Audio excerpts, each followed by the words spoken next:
watching. Subscribe.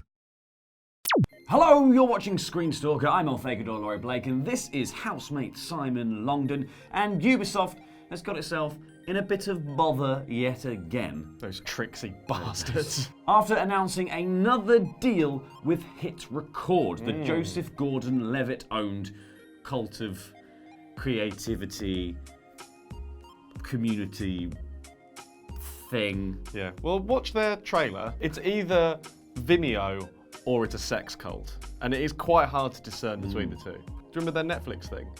Where it comes out on stage just like, whoa, guys! Oh, it's me! How great am I? Zany! Yeah. God, creativity. I was the kid in Third Rock from the Sun. No, he was good in that. He was good in that. So, Ubi will commission 10 songs from HitRecord for their upcoming threequel. I've invented it, but I think it works. Threequel's fine. Okay.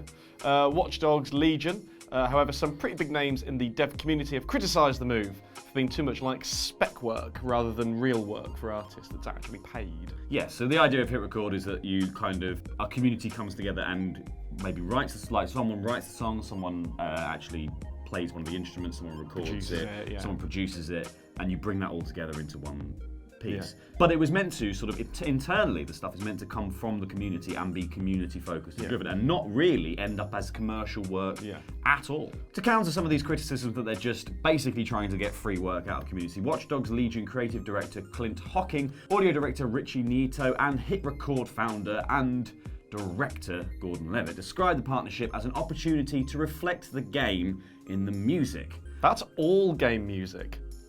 Who's making music in a game that does not reflect the game they're in? But it's meta music. That's so stupid. Every song in a game is an opportunity to reflect that game in the song. Yeah, but not like this, because Hocking said, the core innovation in Watchdogs Legion is that you can recruit and play as anyone and bring them into your resistance, and they can become the heroes of your game.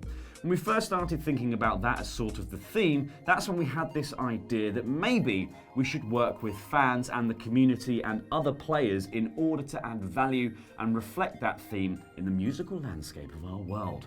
That's why we went to HitRecord, and not the long-standing partnership that they've had over the course of a couple of games, because they also did a bunch of HitRecord stuff for Beyond Good and Evil 2, which got them in hot water first time, yeah. It's their yearly bath, is basically what's happening for Ubisoft.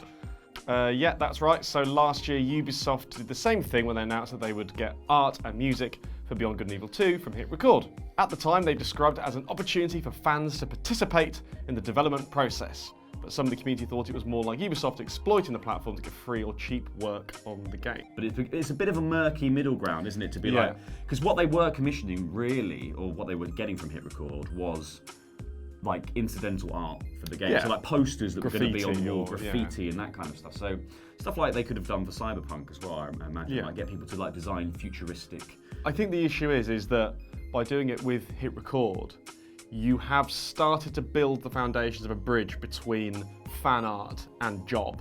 Yeah. And just because someone who's a real or aspiring professional artist does it for free doesn't mean they should be. But to somewhat build this bridge to professionalism opens you up to this exact. Yeah, and that's the thing, is that because they had $50,000 set aside for the Beyond Good and Evil stuff. So like, but as HitRecord does, that all gets filtered down through like however many people collaborated on each piece. They all get a cut of it. So it ends up working out like not a lot for each bit of art.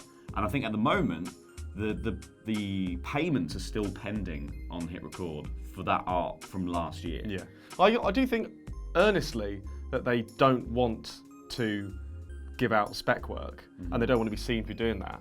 I think they're more ignorant than actually. I don't think they're trying to do anything bad. I just think they are a bit ignorant to the consequences of what they've put out there. That's why people like Mike Bithell, who is an amazing indie dev, but also works completely collaboratively. Like, so Mike said on Twitter, "This sucks. Pay people for their labour, stop exploiting fans and hobbyists while devaluing the work of those with the gall to actually expect consistent payment for work done.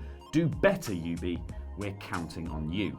So each of the songs that HitRecord commissions and sends to Ubisoft will receive a $2,000 payment split between each contributing artist. And as with every HitRecord project, How that pay is split up will be posted online for all to see, and contributors have 2 weeks to voice concerns about how much they're being paid, although a final decision is still up to HitRecord themselves. So yeah, even then, like, the decision of how much you get paid is just being foisted on you.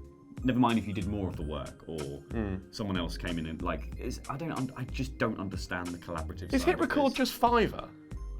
I mean, it's weird that they basically said that you can recruit anyone to your resistance. And what from that they took that they won't actually recruit anyone. Yeah. So they thought recruitment was the theme, and their answer to that was to go out of their way to make sure they don't actually recruit anyone and just weirdly do this other thing. They should have recruited some artists. Yeah. If you recruit them, you pay, like, you know, the members of the resistance in the game get to be members of the resistance. Well, thank you for watching. Let us know in the comments down below what you think of the HitRecord Watchdogs Legion collaboration fuckery. Head on over there to watch more awesome ScreenStalker content. I've been El Fakador Laurie Blake. This has been housemate Simon Longdon. And remember, we're watching.